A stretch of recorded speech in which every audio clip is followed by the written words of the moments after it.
Hola, buenos días a todas y todos. Les damos la bienvenida a la última parte de este pequeño taller introductorio a la construcción y diseño de humedales construidos. En esta ocasión vamos a ver el tema de mantenimiento y operación. Como ya saben, a sus correos les llegó un link con el taller de la co-construcción de este humedal vertical donde participaron siete personas de distintos sectores, así que esperamos que lo hayan podido ver para poder de mejor forma poder comprender esta clase. También les recordamos a las personas que no han contestado su encuesta de conocimiento que por favor contesten durante la semana, ya que todo es un indicador donde nosotros tenemos que ver de qué forma se ha. Le agradecemos a alguien que tiene el micrófono abierto, por favor. Lo voy a buscar. Ahí sí. Gracias. Le agradecemos a las personas entonces que no han contestado su encuesta, por favor que puedan contestarla, ya que estos son indicadores de medición del proyecto, de tal forma que si no tenemos un número alto de respuestas, el Entonces, indicador. con la siguiente pregunta, habiendo disparidad en la maduración fisiológica de los frutos.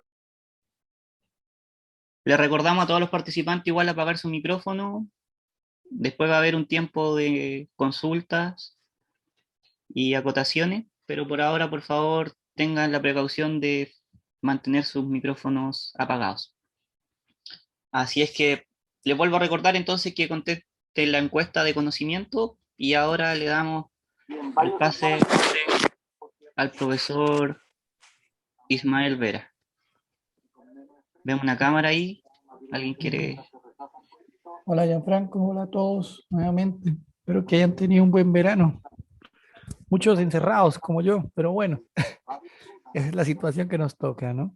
Bueno, entonces, bueno, primero felicitar a los chicos por la construcción. Yo estuve viéndola en video, siguiéndola, y realmente ahorita conversamos con Gianfranco algunos detalles técnicos. Creo que todo va súper bien. Venimos a ver ya, tener un poco más resultados analíticos y ojalá cuando vayamos ya más avanzados en el proyecto, Gianfranco, ver alguna presentación, alguna cosa para ir viendo cómo evoluciona, que es lo más importante, que es justamente lo que vamos a conversar hoy. ¿Ya? Entonces voy a abrir acá, a compartir pantalla, pero denme un segundo, desconecto la pantalla auxiliar para que no haya problemas. Ok, estamos. Acá. Dame un segundo, comparto pantalla y proyecto. Pantalla, compartir.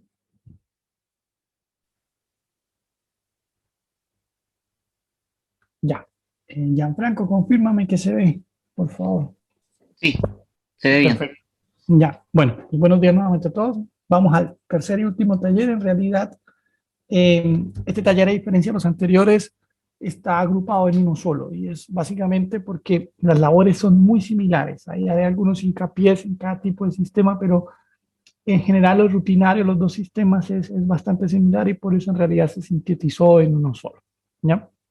Entonces, ¿qué vamos a ver hoy? Yo voy a hacer un repaso de los tres primeros puntos que ya los vimos en enero, pero me gustaría reforzarlos, sobre todo el tercer punto que fue el de dimensionamiento y configuración, que básicamente voy a hablar sobre manera genérica de lo que vimos ya en enero en extensión y un par de cosas generales en la parte 1 y 2 y ya entraríamos a la parte 4 directamente a lo que es la referencia de lo que nos acoge hoy, que es operación y mantención.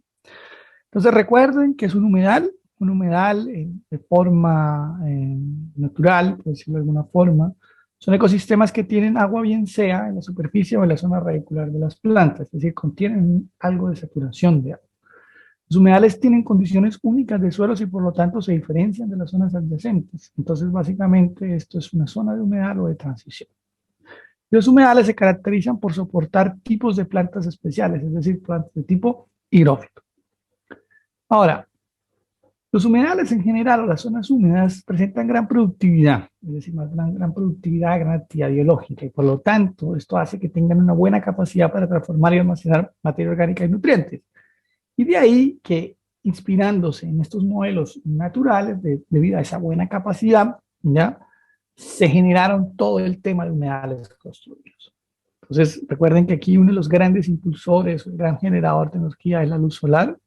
Tenemos el agua que interviene también en el proceso y básicamente la transformación de tanto nutrientes como de materia orgánica.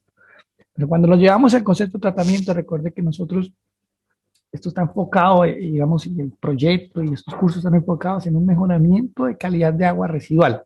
¿Ok? Entonces, cuando uno habla de tecnologías para mejorar esta calidad del agua, uno tiene básicamente dos tipos de sistemas: los sistemas naturales o pasivos, como los humedales naturales, y los sistemas mecanizados, como los activados. Recuerden que aquí hay una diferencia entre los dos. Estos sistemas, los sistemas naturales, requieren menos energía que los sistemas mecanizados y por tanto menos operación y mantenimiento. Pero aquí viene un primer mensaje que les quiero dar hoy. No significa que los dejamos operar solos. De todas maneras, requieren algo de operación y de mantenimiento. Si bien son un poco más autónomos o requieren menos supervisión que estos, aún así requieren supervisión. Y es parte, es algo que es intrínseco a toda tecnología. Toda tecnología requiere una operación y un mantenimiento, o una mantención, ¿ya? Si vamos en el caso del uso de la energía, está claro, perdón, el caso del uso de la superficie, perdón, está claro que los sistemas naturales, al ser inspirados en procesos propios de la naturaleza, requieren mayor superficie respecto a un sistema mecanizado, ya que un sistema mecanizado se generan otras condiciones que se hacen de manera artificial y por tanto se requiere menor cantidad de superficie, ya que son más intensificados. Y recuerden que habíamos hablado de unos sistemas que son intermedios, que es como una combinación de las dos tecnologías, lo que se denomina tratamientos intensificados, básicamente refiriéndose a la toma de los sistemas naturales e intensificarlos con algún proceso mecánico. De estos no estamos hablando en este curso, estamos hablando únicamente de estos. Entonces, nuevamente la terminología, hice cambio porque, para que por favor vayamos hablando de una terminología un poco más correcta. Entonces, humedales construidos, estamos hablando de constructed wetlands en inglés o trimmed wetlands en inglés. Estamos hablando de humedales para tratar. Nosotros en este curso estamos hablando de estos tipos de humedales. Voy a cambiar acá, a mostrar acá, puntero, perfecto. Entonces, estamos hablando son de sistemas establecidos para depurar aguas contaminadas. En eso es lo que nos estamos enfocando en este curso. También hay otra palabra que ustedes han visto que alguien usó, creo, en este curso, humedal artificial. Recuerden, no, por favor, no usarla. O artificial wetlands, eso en inglés no existe. Pero también hay otros que son creative wetlands, que sí existen. Restored wetlands, que son humedales restaurados, o mitigation wetlands, que son humedales para mitigación. ¿Ok? Nosotros, insisto, estamos hablando en este curso de esta parte, es decir, de humedales construidos, humedales para tratamiento, o también como se llamaban en el proyecto, humedales depuradores. Entonces, si uno lo ve, claramente un humedal es, o todos los tratamientos naturales se incluyen, o digamos, todo lo que se inspira de cierta manera en procesos naturales o trata de modelar la naturaleza es lo que se engloba técnicamente como una solución basada en la naturaleza. Y esto incluye a los humedales como una solución de ingeniería. ¿Ok? Entonces, un MBS, una solución basada en la naturaleza que incluya los humedales para tratamiento, son soluciones que son inspiradas por la naturaleza, como lo veíamos en la primera diapo, es decir, inspiradas en la forma en que la naturaleza o los humedales naturales trabajan, que son costo efectivas y que proporcionan de forma simultánea beneficios ambientales. Obviamente, al crear un humedal, estamos generando un nuevo espacio verde, por lo menos sociales, dependiendo del tipo de objetivo del proyecto, y económicos, porque ya les decía un poco, si bien en alguno, cuando uno hace análisis de costos, el costo de construcción es similar a estructuras convencionales, o digamos a sistemas convencionales, en la operación y mantenimiento es diferente, pero insisto, no significa que no sea necesario, se debe hacer operación y mantenimiento, y esto básicamente lo que ayuda es a crear resiliencia en los territorios. Un objetivo, o los objetivos de las soluciones basadas en naturaleza es básicamente cómo utilizar la naturaleza para abordar diferentes desafíos. Entre ellos está el cambio climático, la seguridad alimentaria, pero nosotros en este caso estamos abocándonos al manejo de agua, ¿ok? Al manejo del agua desde el punto de vista depurativo. Ya ahorita vamos a hablar un poco más de ello. Y está claro, bueno, este modelo que les mostré en algún momento, que es un modelo de cómo todas estas soluciones naturales o soluciones basadas en la naturaleza se integran dentro de un modelo de ciudad más verde, ¿ok? Que es un poco también lo que se pretende con este proyecto, ¿no? Que la adaptabilidad de la ciudad.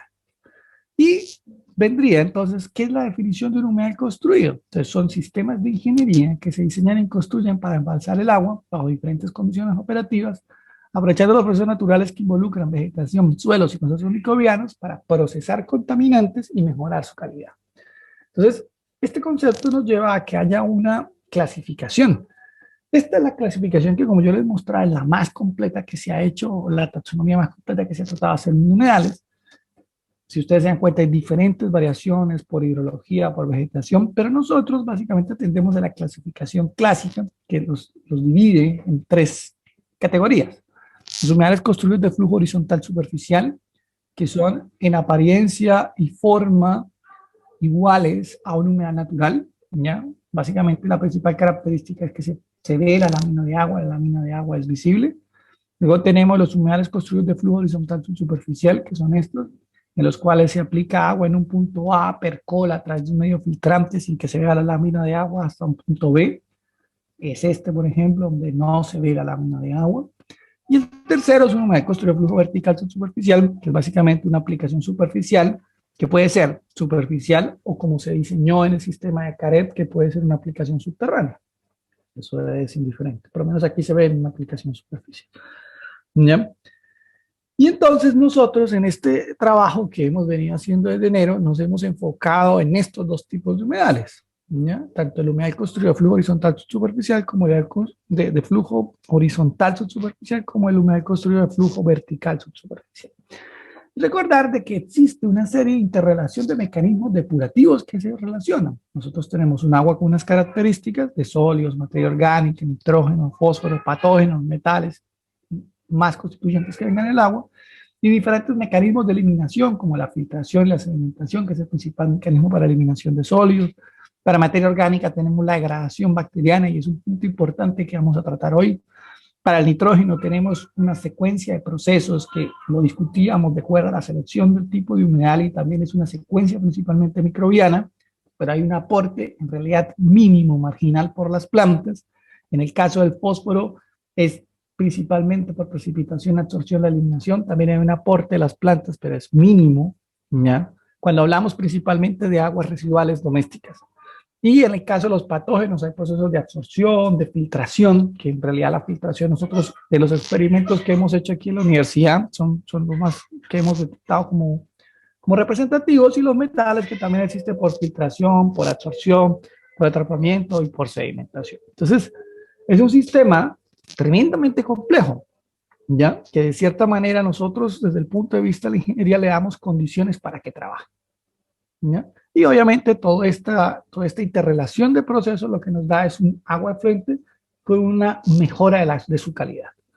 Entonces, recuerden que esto lo vimos en enero, sobre el dimensionamiento y configuración. Y tomábamos nuestros 3 sistemas tradicionales y hablábamos y discutíamos un poco sobre, bueno, qué alternativa escoger. Y esto iba relacionado con área, hidráulica, nitrifica, no nitrifica, denitrifica, en definitiva de qué es lo que queremos como objetivo de calidad.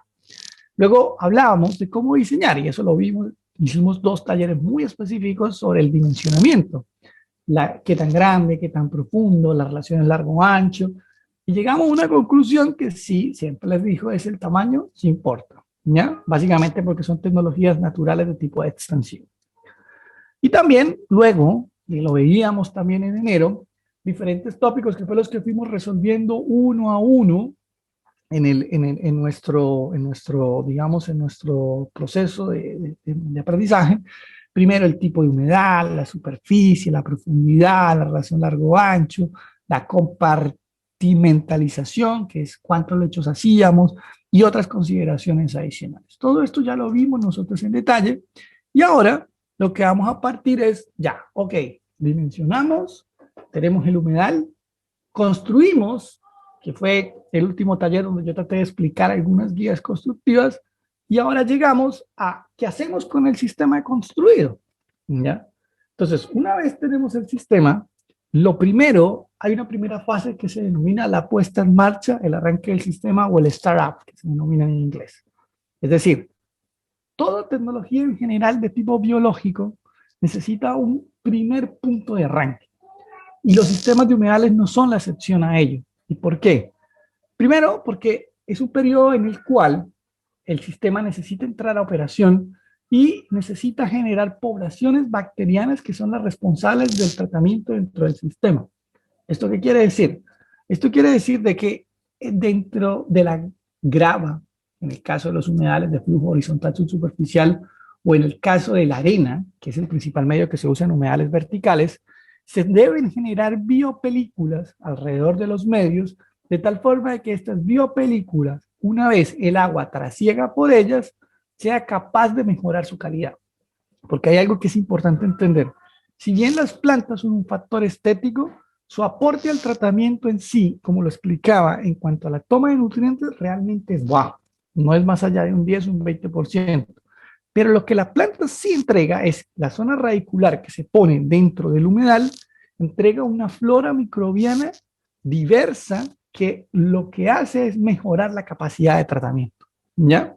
Entonces eso es importante. Ahora, en general se estima que una población microbiana va ligada también a este desarrollo de las plantas. Entonces se estima que en unos 3 a 6 meses normalmente se desarrolla una población microbiana que genera un agua, ya podría ser con nuestros objetivos de diseño, ¿ya? Algunas referencias bibliográficas, sobre todo de climas del hemisferio norte, hablan de hasta 2 años. Eso depende también de la condición climática, ¿ya? Porque claro, es muy diferente implementar un sistema, no sé, en Suecia, que implementarlo en Colombia. En Colombia, los procesos o en Chile, por ejemplo, y también incluso en el mismo Chile tenemos diferencias. Es muy diferente implementarlo en Arica que implementarlo en la región de los ríos, ¿ya? Básicamente porque en Arica tenemos mayor disponibilidad de energía solar, mientras que en la región de los ríos sabemos que tenemos un invierno bastante largo. Entonces, pero generalmente las poblaciones microbianas en general tienen un periodo de adaptación de unos 3 a 6 meses. O sea, más o menos empiezan a generar estos biofilm que son necesarios para el tratamiento. ¿Ok? Luego, lo que les decía, esto va ligado con el primer ciclo, con el establecimiento también de la población, de la vegetación, porque la vegetación, si bien, lo que les digo, en cuanto a nitrógeno y fósforo da un aporte mínimo, en realidad lo más importante es esa capacidad que tienen las raíces de generar una diversidad microbiana necesaria para poder tratar el agua contaminada. ¿Ok? A ver, hay libros que hablan de que un establecimiento de la vegetación es en 1 o 2 años. ¿Ya?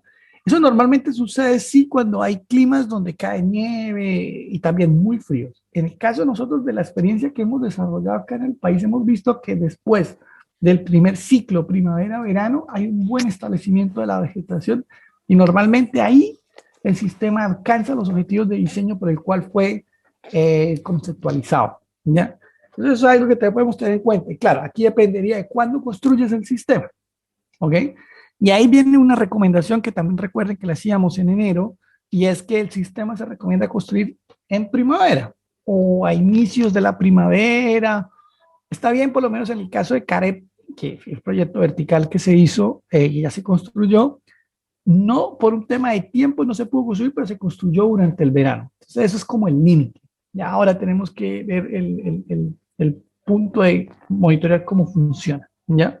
Pero normalmente hemos visto eso. Si usted construye, digamos, en septiembre, en agosto, en julio incluso, el sistema ya avanzada la primavera debería empezar a tomar forma, pero seguro toma forma después del primer verano, ya, sobre todo por las plantas. Algo que es importante dentro de estas primeras labores de mantenimiento, y es que si aparecen malezas, por favor, es necesario eliminarlas. Si es necesario eliminar, y hay algunas formas de eliminar que ya lo voy a explicar, porque empiezan a competir biológicamente con las especies vegetales que recién nosotros pusimos. Y empieza a haber una competencia por nutrientes, por desarrollo mínimo de las plantas, son seres vivos, compiten. Entonces, sí o sí es indispensable, eliminar todas las malezas que puedan aparecer paralelas a la vegetación que nosotros implantamos de humedal. Luego, hay otra cosa que es muy importante, que ya Gianfranco en enero me acuerdo que hizo un comentario, y es sí o sí proteger la vegetación en el caso de saber que hay animales circundantes o que podría haber animales circundantes a nuestro sistema de tratamiento. Hoy conversaba hace poco con una persona que está haciendo un sistema aquí en Laguna Torca, y básicamente me decía, mire, cuando empezamos no tomamos los resguardos protegidos y los castores, poníamos las plantas y era como tirarles dulce a los niños, al otro día ya no había nada. Entonces eso también es importante irlo previendo de tal forma de que la vegetación que podamos instalar al inicio de la operación del sistema pueda desarrollarse con el mismo sistema. Y hay una cosa, y hay un error que a veces hay, pero a veces es necesario, pero personalmente trato de evitarlo, y es no utilizar suelo orgánico. En algunos sistemas que yo vi alguna vez, la gente sembraba la planta con todo y tierra. Si el sistema es muy grande, en general se puede hacer con la mínima cantidad que se pueda, ¿ya? Pero en lo posible es mejor sembrar a raíz desnuda, ¿ok? Y es un tema netamente hidráulico. Aquí podemos tener discusiones, sí, no, pero en general es preferible emitir esto. ¿Por qué? Porque el agua va a traer la materia orgánica que después la planta va a necesitar. Probablemente le va a costar tomar un poco más de desarrollo, pero en general, por mi experiencia, yo siempre he tratado de trasplantar a raíz desnuda, no ha habido ningún problema. Ahora, ya particularizando, esto es general. Ahora, particularizando para cada sistema, en el caso de los unidades de flujo horizontal subsuperficial, por eso dejé el dibujo aquí bien grande, para que lo vayamos viendo. Una vez, digamos, terminamos de poner todo en el sistema, y sobre todo la vegetación, hay una cosa que es importante, y es saturar hasta el nivel de la raíz de la planta por un par de días. Recordemos algo que es muy importante. Estamos trabajando con plantas que son de zonas húmedas. Es decir, estamos trabajando con plantas cuyo sistema radicular tiene ya una adaptación a la inundación. ¿Ok? Por tanto, es importante que cuando cambiemos esa condición de la planta la primera vez, tratemos de mantenerla, es decir, tratemos de mantener esa inundación. Lo recomendable es hacerlo con agua no residual aún, ¿ok? Entonces, eso, mantenerlo 1 o 2 días. Luego, es básicamente empezar a reducir el nivel progresivamente, esto para que la misma raíz que ya, ok, la sacamos de un ambiente, la pusimos en un nuevo ambiente, le tratamos de mantener la inundación, luego la misma raíz empieza a colonizar y empieza a buscar donde encuentra agua. Entonces lo que hacemos es manejar este nivel de agua, se va disminuyendo de tal forma que fomentemos la generación radicular de la planta, ¿ya? Normalmente uno lo baja, lo deja unos, como esto tiene en promedio unos 60, 50 centímetros, o lo puede dejar 40, a unos va bajando 10 centímetros por día, puede dejarlo hasta unos 20 para tratar de que la planta, porque también hay que ir viendo los signos de la planta, ¿eh? Entonces es un tema que es importante ir observando. Luego, sí, lo que es interesante es una vez nosotros lleguemos a un nivel mínimo, podemos vaciarlo si queremos, empecemos una aplicación de agua residual progresivamente. Entonces podemos hacer una estrategia dilutiva, es decir, aumentar con un 10, un 20, un 5. Nosotros normalmente con agua residual hemos comenzado con un 50%, es decir, 50% agua potable, 50% agua residual, mezclamos y la ponemos dentro del sistema, ¿ya? De tal forma de que las plantas y la comunidad microbiana vaya adaptándose a esa nueva condición de operación, es decir, a un ambiente contaminado, porque eso es básicamente lo que nosotros le estamos dando como un nuevo ambiente a las plantas. Pero obviamente, como son contaminados, estos son inteligentes, se empiezan a adaptar y empiezan a mejorar, a utilizar esos sustratos que vienen tanto del agua servida para generar vida, y posteriormente esa eliminación es la que nos origina una mejora en la calidad.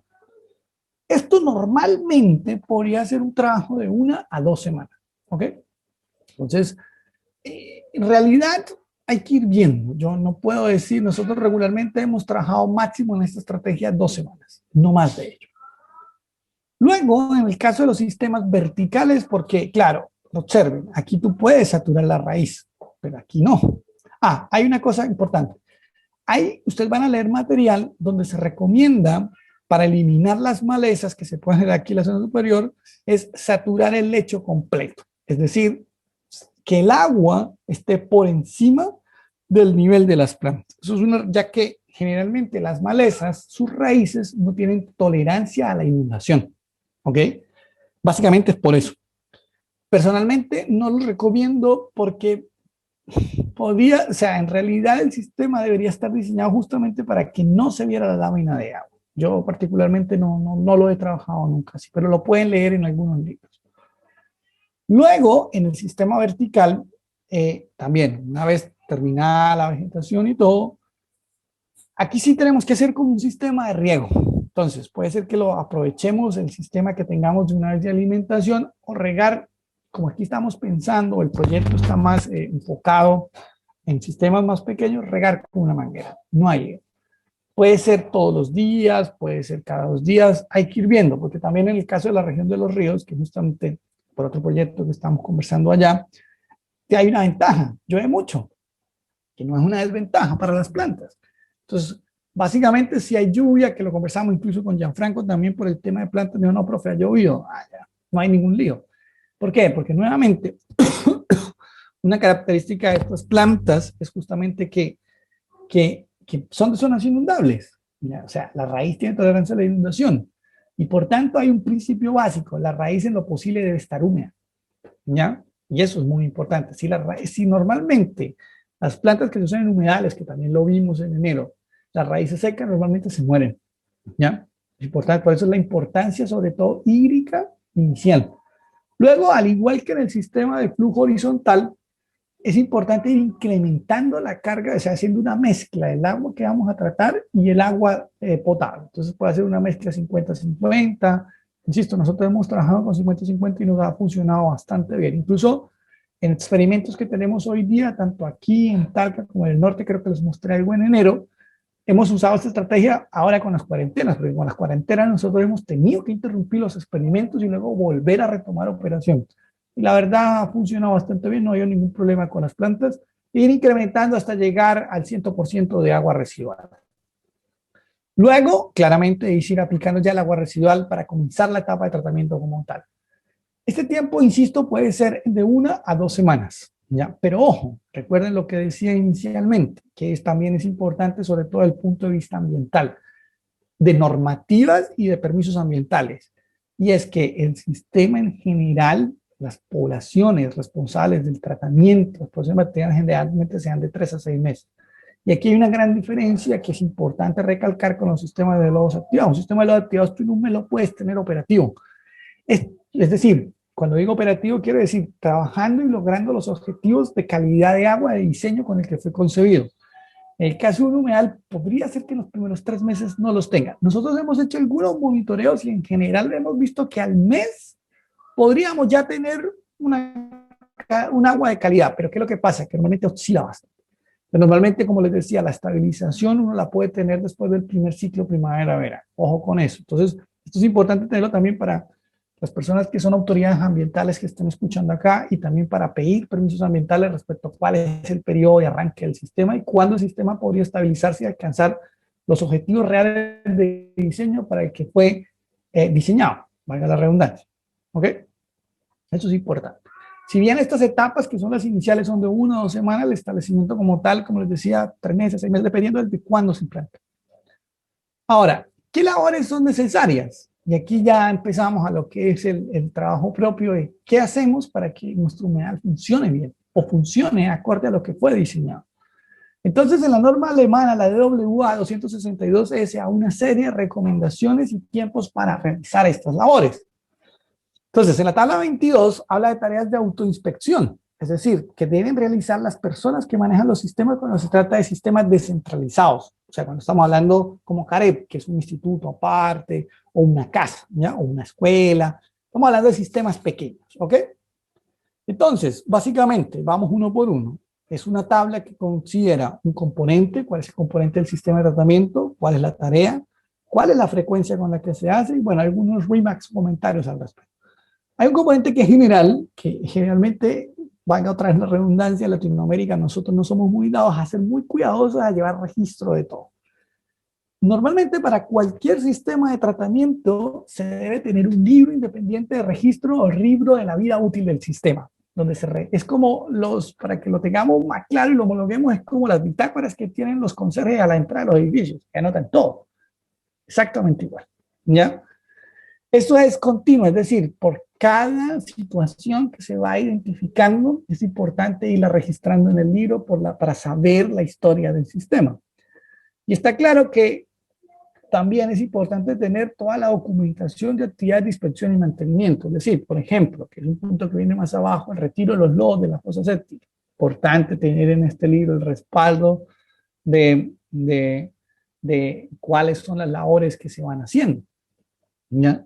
Por ejemplo, pueden ser recibos de pago, para tener una idea en sí. Es decir, llevar en una carpeta o en un libro, eso ya es gusto de cada uno, una bitácora de cómo funciona el sistema, ¿ya? Luego, si vamos al componente del pretratamiento, recuerden que aquí, y ahorita voy a hacer hincapié, uno de los puntos críticos, por decirlo de alguna forma, es todo lo que es el sistema previo de eliminación de sólidos al sistema de tratamiento principal, que en nuestro caso es el humedal construido.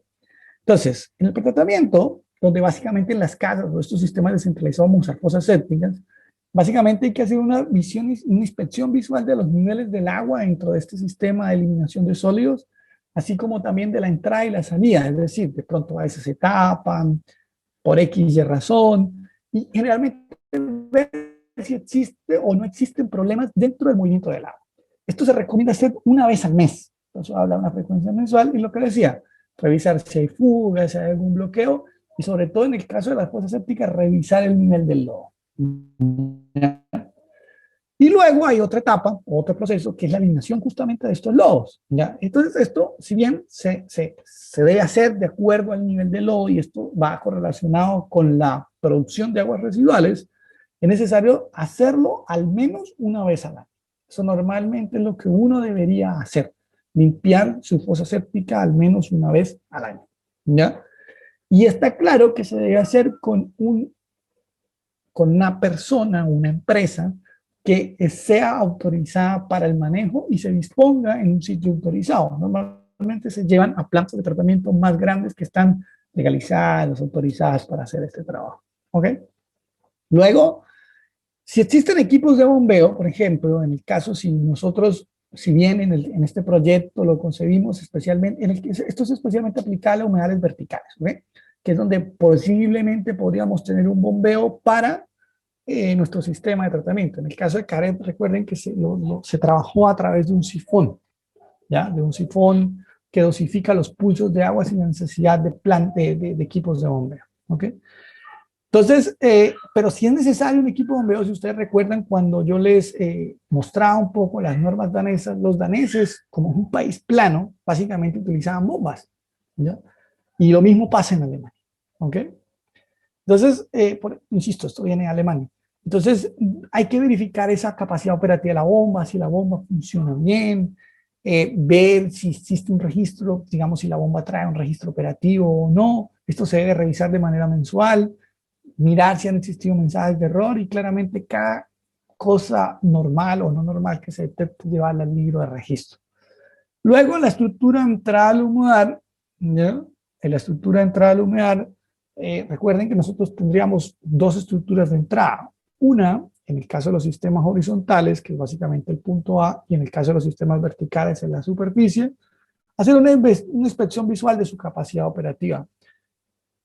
Por lo menos en el caso de los sistemas verticales, podríamos hacerlo a través de una capacidad auditiva, que fue un poco lo que los chicos mostraban dentro del video que se hizo de Carep, ¿ya? El ver si efectivamente sale agua por todas las partes del humedal. También esto es importante realizarlo de manera mensual. Está claro que si hay algún problema, sobre todo los problemas se presentan especialmente cuando los sistemas de distribución son superficiales y no subsuperficiales, limpiarlo, ¿ya? Y digo, ¿por qué los sistemas superficiales? Porque normalmente puede caer vegetación, puede haber algún roedor, no sé, llegar cualquier sólido al sistema y originar obstáculos, ¿ok?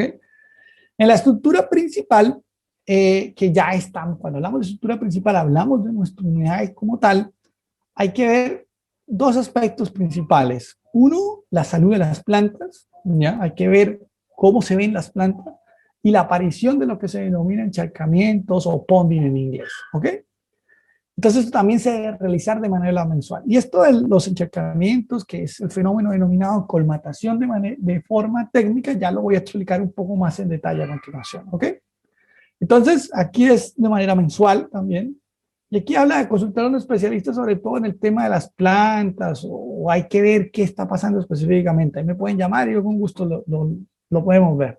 Pero bueno, no, en realidad, eh, generalmente los problemas son con las plantas, porque el problema de colmatación ya empezaría a ser un problema grave. Ya, insisto, ahorita lo vamos a ver en detalle. Luego tenemos la estructura afluente. Entonces tenemos la inspección visual de la capacidad operativa, es decir, también, al igual que la estructura de entrada, un poco es ver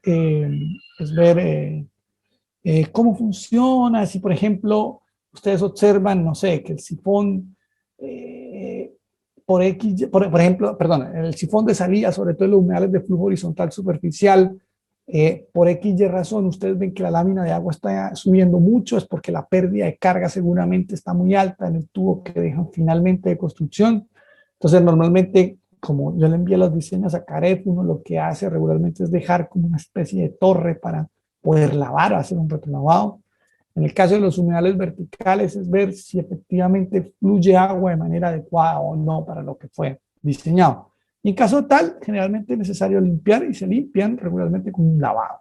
Eso no es más allá de eso. A veces lo que puede suceder es que, sobre todo en sistemas donde se les puede dejar una saturación inferior, o en sistemas donde por X y razón hay muchos periodos de sequía, las raíces de las plantas pueden entrar a las tuberías de recolección. Y hay algo que se puede recomendar, pero que puede o no puede hacerse en realidad. Eso no. Dependería mucho ya de la experiencia que se tenga con años, de recurrir con un geotextil, similar a lo que se hizo por lo menos para proteger la membrana entre los videos que produjo Caret.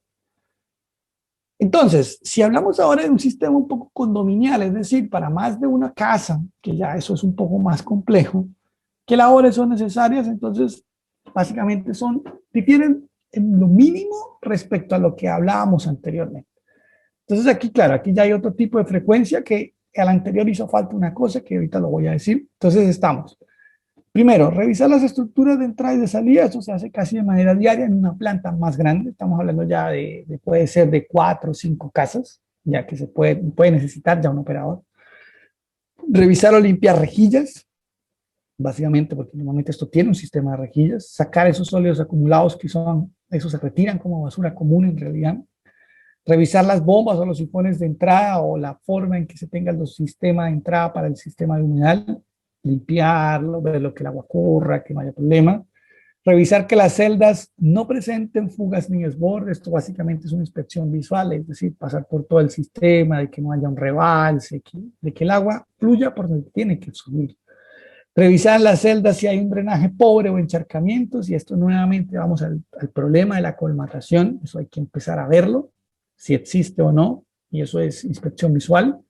Luego, revisar los cambios de flujo entre HC.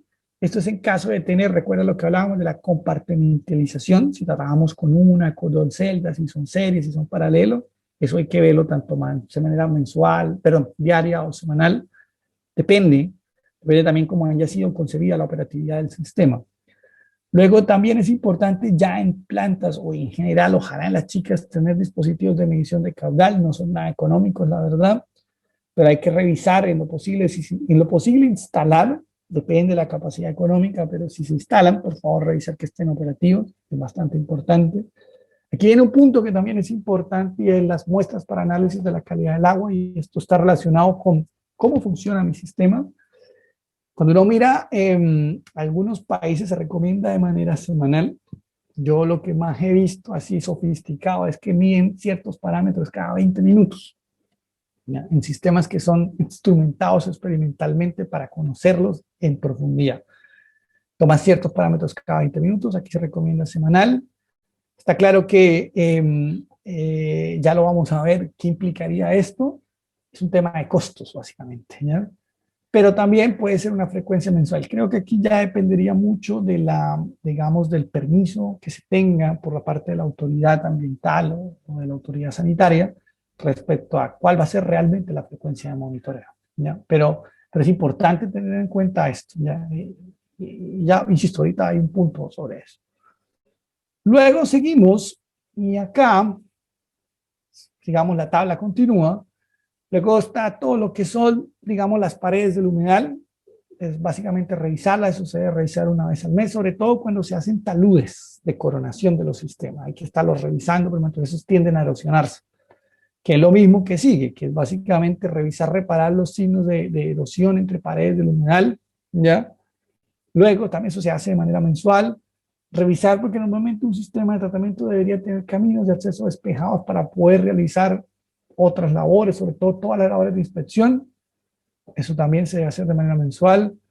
En caso de existir una estructura de confinamiento como tal, es decir, un poco como lo hicieron en Caret, que fue construir unas paredes, si es visual, en realidad ver si no hay ningún problema con grietas ni nada. Luego, verificar y controlar la existencia de mosquitos y roedores, eso es importante, sobre todo en el periodo, el periodo de verano, ¿sí? Y esto sobre todo se liga si empiezan a haber pondajes, es decir, si empieza a haber encharcamiento dentro del sistema, podrían generarse problemas de mosquito y por eso es importante remediar. Y de roedores, eso sí es un poco un tema más complejo, pero normalmente sucede si las estructuras no están bien cubiertas, si se deja agua visible, estas cosas puede suceder, ¿ya? Otra cosa que es importante es, normalmente en sistemas ya un poco más grandes, hay algo que es importante y es que se debe tratar de separar o sacar todas las aguas lluvias. Entonces, si hay toda una red de drenaje para sacar estas aguas lluvias, es importante verificar que funcione bien porque cualquier mal funcionamiento de esta red de drenaje puede originar que el sistema de humedal reciba agua por otra parte que no debería recibir. ¿Ok? Nuevamente, dependiendo del tipo de tratamiento primario que se haga, es necesario retirar los sólidos. Ahí hay que verlo, puede ser de manera semestral, anual, mensual, depende de la capacidad operativa del sistema. Lo otro que es importante es verificar la integridad de la membrana impermeabilizante del humedal.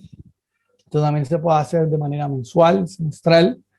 Y finalmente llegamos a un punto que hizo falta mencionar en la parte anterior, que no está considerado dentro de la norma, pero que sí yo lo recomiendo, y es la cosecha de la vegetación y la eliminación de esta cosecha de vegetación, ¿ya?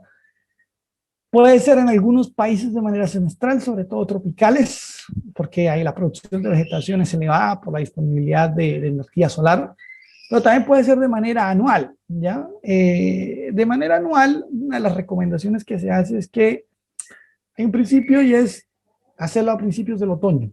Y básicamente es porque en el estado senescente, las plantas normalmente tienden a almacenar nutrientes en la zona radicular. Entonces, para evitar esa traslocación y posible traslocación al agua, lo que se hace es tratar de peluquearlas en otoño, pero realmente las plantas, perdón, peluquearlas, cortarlas. Regularmente las plantas uno las puede cortar cuando sea necesario, cuando uno vea que hay mucha vegetación en medio. Nosotros por lo menos en los experimentos que tenemos de laboratorio con plantas de Santedechia y de Chonoplectus, hemos visto que en cualquier momento hemos hecho cortes y las plantas vuelven a rebrotar. Ahora, claro está, si usted hace el corte en el invierno, está claro que a las plantas les toma más crecer, ¿no? Entonces, también depende de la estética del sistema. Esto, lo ideal es hacer al menos una poda anual, ¿ya? ¿Por qué? Porque las podas, por ejemplo, cuando se hacen a inicios del otoño, cuando la planta empieza a crecer a la primavera, empieza a tomar nutrientes, porque necesita crecer. Entonces, también es una forma de potenciar que el sistema, de cierta manera, ayude en la eliminación de nitrógeno y fósforo. Pero insisto, por toda la experiencia que nosotros hemos visto, si uno tiene eliminación de nitrógeno y fósforo, el aporte de las plantas es relativamente marginal, es un 10-20%, o sea, es muy bajo. Pero recuerden que las plantas tienen también el aspecto estético. Entonces, insisto, esto también es un poco ir viendo en el tiempo la operatividad del sistema, pero sí al menos hacer un mantenimiento anual de la vegetación. Ahora, viene la gran pregunta, que es lo que nosotros estamos tratando de investigar en proyectos, es ¿qué hago con esa vegetación? Bueno, hay que ver si puede ser utilizada para alimentar animales. Nosotros también hemos visto experiencias donde se utiliza ¿para qué? Para fabricar artesanías. Es claro, hay estos tipos de vegetación, digamos, de tipo humedal se utiliza para fabricar artesanías. También otra cosa que nosotros hemos querido ver y que se está viendo en el mundo es si se puede utilizar para fabricar algún tipo de biocombustible. También otra cosa que se ha visto si se puede utilizar para combustión directa, es decir, para quemar, para la fabricación de pellets, que va enfocado a... Sí, todavía está en estudio qué hacer con las plantas, por lo menos en China, lo que yo también he visto es que en humedales tremendamente grandes, lo que se hace es cosechar la vegetación por periodo de tal forma que sirva para una fábrica de papel, por ejemplo. Entonces, se pueden hacer cosas con la vegetación, ¿ya? Pero sí requiere un manejo, al menos una vez al año. Entonces, aquí viene otra cosa que es ya las ventajas que tiene un humedal, y normalmente lo que se requiere para un sistema, el sistema anterior que hablábamos, es decir, el que comentábamos acá, en digamos, perdón, para sistemas de la norma alemana, estamos hablando de casas, ¿ya? Esto estamos hablando un poco de sistemas más grandes. Esto lo puede hacer el mismo propietario. No necesita contratar a nadie para esto. En esto puede ser que se requiera un operario, pero el operario en general puede ir 1 o 2 horas al día, no más de eso, o ir 2 o 3 veces por semana para verificar sobre todo los aspectos semanales, perdón, que estaban aquí identificados, o para identificar los aspectos diarios. Y en algún momento verificar los aspectos mensuales. Entonces, aquí ya empieza una gran diferencia. Ustedes saben, o quienes hayan trabajado con lodos activados, saben que un lodo activado requiere automatización primero y también requiere un operario, que el operario al menos debe estar medio tiempo dentro de la planta, al menos, ¿ya? De manera diaria, pero requiere un alto proceso de automatización. Luego, ahora sí entramos a lo que les comentaba de hablar. Recuerden que uno de los principales cosas o una de las principales labores que hay que tener presentes dentro de un sistema de tratamiento como estos es justamente revisar que no existan encharcamientos dentro del sistema, ¿ya? Y eso es algo que es muy importante porque resulta que ese problema se denomina clogging en inglés o colmatación en castellano o taponamiento, también he visto ese nombre. Se considera como el principal problema operativo en los humedales de flujo subsuperficial. Eso, por favor, ténganlo claro. Hay mucha gente que cuando quiere vender los sistemas no habla de esto, pero en realidad esto puede suceder. Aquí vamos a tratar de explicar un poco cómo evitarlo, que es lo que realmente nos interesa. Y ocurre cuando los espacios de los poros en los medios se obstruyen por la acumulación de sólidos, tanto orgánicos como inorgánicos, y cubren este espacio en lugar de las aguas residuales, lo que limita el tiempo de contacto entre la película y el agua. Para entender, recuerden esa imagen que yo les mostraba al inicio de que tenemos nuestra gravilla o nuestra arena, que es un material inerte sobre el que se forma una biopelícula, ¿no? Entonces, recuerden que el agua trasegaba por ella, ¿cierto? Y en este trasegar, estas biopelículas usaban los contaminantes que venían del agua para crecer, ¿ya? Pero resulta que hay un momento en el que puede ser que tanto por el crecimiento de la película como por material que arrastre, esto empieza a saturarse y en general el agua ya no circula por donde debería circular, sino que empieza a circular por encima, como se ve en esta imagen. Incluso, si uno empezara, esto ya tienes un sistema que tiene algunas aberturas, es decir, que alguien fue y miró, se empiezan a ver estos rastros como de barrito que ustedes ven acá, ¿ya? Entonces, si ustedes se dan cuenta, esto es lo que hablaba yo, que se ve como un pondaje en el sistema. Esto es un sistema de flujo horizontal subsuperficial que ya presenta colmatación, ¿ok? Entonces, la colmatación, a ver, hay alguien que alguna vez me decía, pucha, pero entonces siempre se va a colmatar porque se presenta una biopelícula. No. Sí influye en parte en el proceso de colmatación y por eso tienen una vida útil. Bien diseñado un sistema humedal puede funcionar 25 años fácilmente y obviamente empieza digamos, a tener problemas justamente porque ya se empieza a colmatar justamente por la producción de biofilms y diferente acumulación de sólidos. Principalmente es causado este problema porque el sistema se sobrecarga orgánicamente. Es decir, si por ejemplo nosotros definimos una carga de 6 gramos de DBO por metro cuadrado al día en un sistema horizontal, ¿se acuerdan? Nosotros si estamos cargándolo a 12, estamos reduciendo la mitad la vida útil. E incluso dependiendo de las temperaturas, podría ser aún más. Y de ahí viene la importancia del tamaño. A veces, depurativamente, puede ser que el sistema nos dé pequeño, pero en realidad el sistema debe tenerse, si se diseña muy pequeño, el fenómeno de colmatación va a ocurrir muy rápido. Por tanto, la vida útil del sistema va se va a reducir. Entonces, de ahí también es importante que no solo en el diseño tengamos estas finesas, y por eso hay tantas recomendaciones internacionales de las reglas de DEO, que se los mostraba como una alternativa al diseño, ¿ya? Entonces, eso es importante. Por ejemplo, insisto, si alguien en Chile a mí me llega a decir, que me pasó una vez, ya, normalmente cuando uno habla de un humedal construido de flujo horizontal subsuperficial, en el mundo, en los países donde hace más frío, hablan de 5 metros cuadrados por persona, aprox. Pero si alguien me llega en Chile a decir, incluso en el clima mediterráneo que nosotros tenemos, podríamos hablar de 3. Cuando yo estuve y estuvimos analizando sistemas en la Comunidad Autónoma de Cataluña, más o menos hablábamos de un promedio de 3,3, ¿ya? Que es un clima mediterráneo similar al de la zona central del país. Pues si alguien me llega a decir que diseña con 1 metro cuadrado por persona equivalente, está bien, puede ser que depurativamente te dé, que no te voy a decir que no, pero esto se te va a colmatar en un año.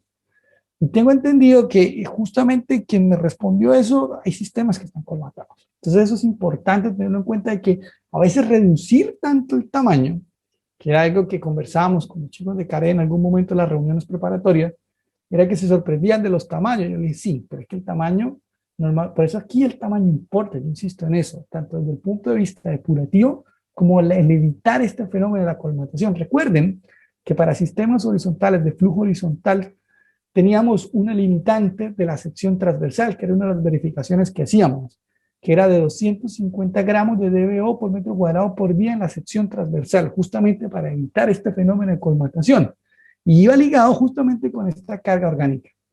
Nosotros, por ejemplo, en algún sistema en que alguna vez nos pasó, en un horizontal subsuperficial, por X razón, se bombeó sólidos, en 3 días el sistema se tapó. Tuvimos que cambiar toda la gravilla, porque eso es otra cosa que es la que sigue acá. Hay mucha investigación al respecto, pero todavía no hay una solución definitiva a este problema, ¿ya? Entonces, por eso, como al igual que las enfermedades, es mejor prevenir que curar, ¿ya? Por lo menos en el caso inglés, que es uno de los casos, digamos, los países que llevan más experiencia en esto, una de las soluciones que han hecho es lavar, sacar esta grava, sacar la vegetación y lavar la grava y volverla a poner. ¿Cómo la lavan? No sé si han visto los mixers de los camiones de concreto, con esos. Meten ahí la gravilla, hay máquina especial porque ya, digamos, tienen una extensión y cantidad de sistemas que les permite tener un mercado, la lavan y vuelven y la ponen. Nosotros, cuando hemos tenido que reparar un sistema, lo hemos hecho así también, hemos lavado la gravilla, ¿ya? En otro sistema que yo estuve, que voy a mostrar una foto ahora, reemplazaron la gravilla. La otra se la llevaron a un relleno sanitario normal. Entonces, el problema, y si ustedes buscan en la literatura, hay extensa literatura al respecto. Hay gente que ha usado lombrices para esto, ¿ya? Hay gente que ha usado, hay otros que recomiendan, por ejemplo, que cuando esto empieza a aparecer, lo ideal es parar la operación del sistema y dejar que los sólidos, sobre todo orgánicos, se mineralicen, para después volver a cargar y ya el sistema se le pueda prolongar la vida útil. Hay gente que ha usado químicos, hay muchas alternativas, mucha gente que ha experimentado, pero no hay una solución final para este problema. Es un problema todavía en estudio. Y si ustedes observan las referencias que ven acá, es de hace 10 años. Porque claro, ya se empezó a ver. Recuerden que los sistemas de humedales, los primeros así grandes, son de finales de los 80.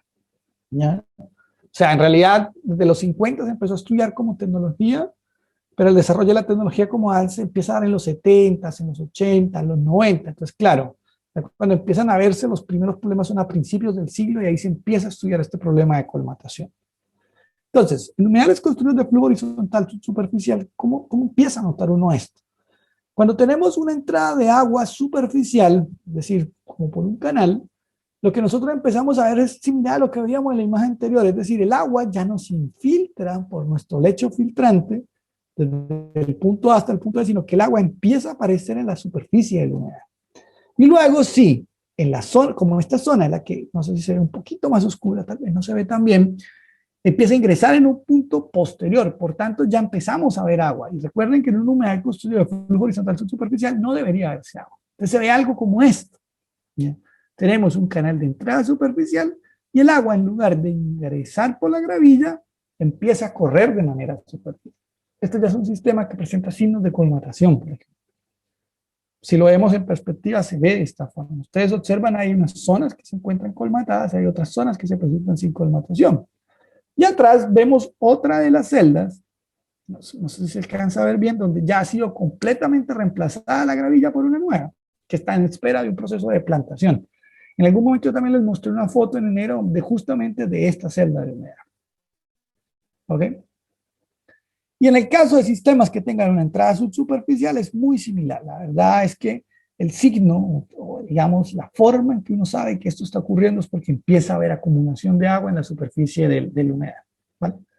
En el caso de sistemas verticales, nuevamente es similar. Aquí sí les quedo viendo la foto porque no he visto ninguno saturado, pero sé que sí existe. En caso de sistemas de alimentación superficial, que no es el caso del que diseñamos Pacaret, el que diseñamos Pacaret tiene alimentación subsuperficial, nuevamente se empiezan a ver pondajes. Pero aquí, como la forma de trabajo es diferente, hay una forma de clasificar este clon. Entonces, básicamente, el grado de colmatación del sistema se puede considerar no colmatado cuando menos del 30% de la superficie se encuentra inundado entre dos cargas de humedad, ¿ya? Entre dos pulsos de carga que se le hacen al sistema. Si menos del 30% se le ve agua, no hay problema. Está parcialmente saturado si entre el 30 y el 70% de esa superficie queda inundada entre dos cargas que se le hagan al humedal. Y está definitivamente colapsado, es decir, colmatado, cuando más del 80% de la superficie presenta agua visible entre dos pulsos. ¿Vale? Entonces, estos son números que fueron recién definidos en el año 2019. ¿Ya? Ahí pueden encontrar la referencia. Hay una discusión bastante interesante sobre el fenómeno de colmatación en humedales verticales, incluso la forma de modelizar esta colmatación, que también está en estudio para poder predecir la vida útil de los sistemas. A propósito, yo hago un comentario y es que, si bien actualmente hay algunos software disponibles para los humedales, en general no se recomiendan para diseño, es solo para conocimiento de los sistemas. Todavía eso está en evolución y desarrollo. Y entonces está claro que una de las cosas que más afecta al fenómeno de la colmatación es la conductividad hidráulica. Aquí vemos una gráfica, que es uno de los reviews más completos que existen en el tema, que hizo por Jamie Nivala en el año 2012, donde hay una relación entre la carga acumulada, tanto de sólidos como de materia orgánica, respecto a la disminución de la conductividad hidráulica del material. Ustedes observen que todos los sistemas, algunos más dramáticamente, especialmente los sistemas subsuperficiales, como lo ven acá, que sería este y este, a medida que aumenta la carga de sólidos, disminuye la conductividad hidráulica.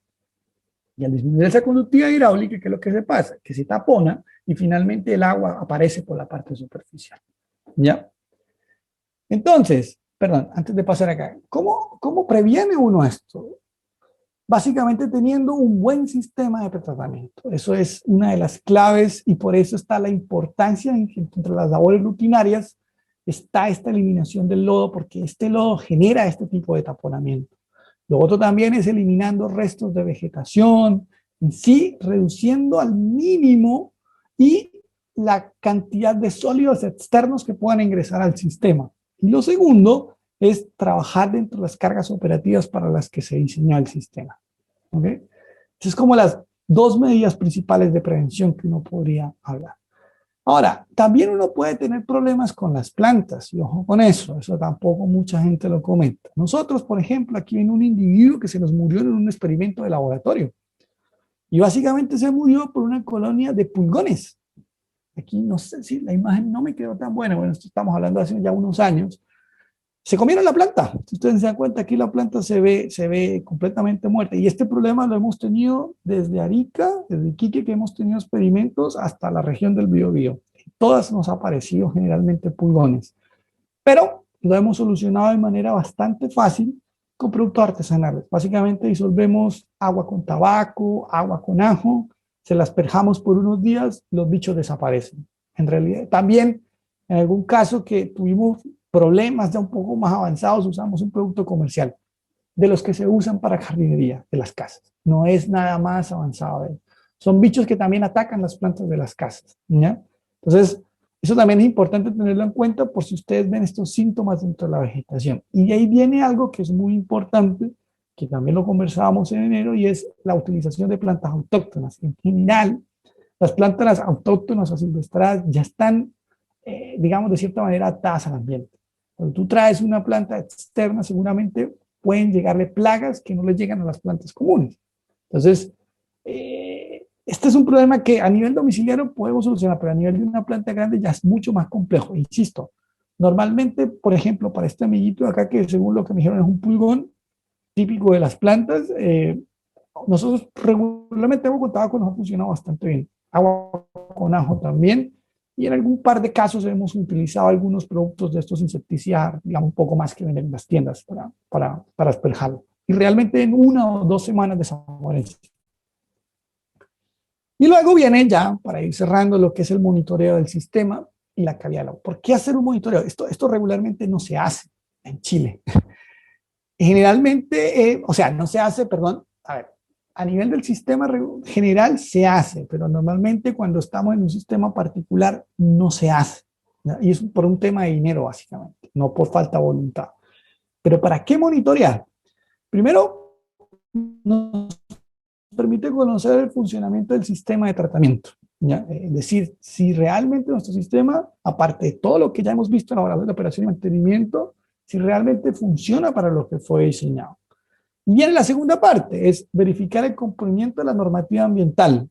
Ustedes saben que cuando hablamos de normativas, hablamos básicamente de normativas de emisión o de reutilización, ¿ya?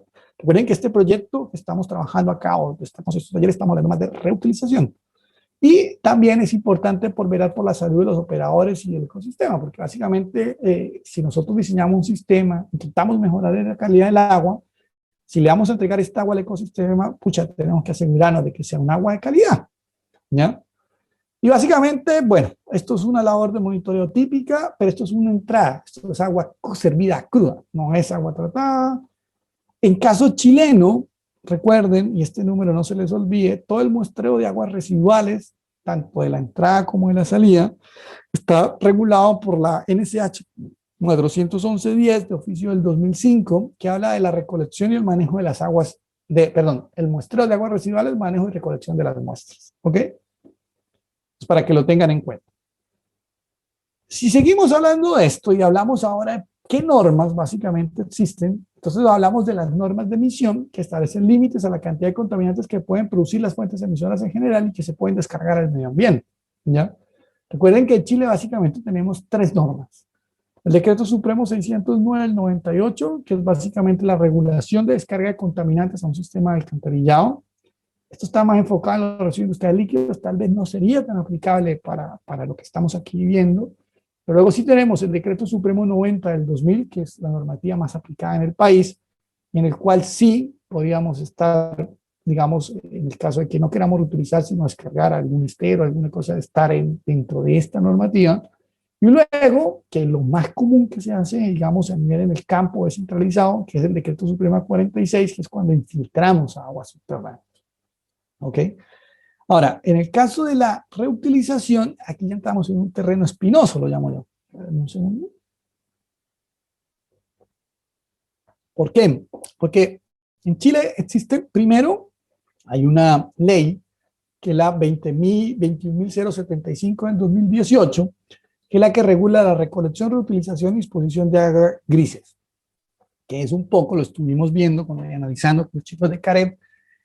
Falta el reglamento para fijar los límites depurativos. Hay algunas propuestas. Oye, hace un año cuando nosotros estuvimos en Valdivia, yo había visto una propuesta de reglamento, parece que esa ya no va, pero en fin, en conclusión, el reglamento se va a fijar y es el que va a fijar los límites de acuerdo al objetivo de reutilización que se tiene. Ya, no, en este momento no sé en qué va.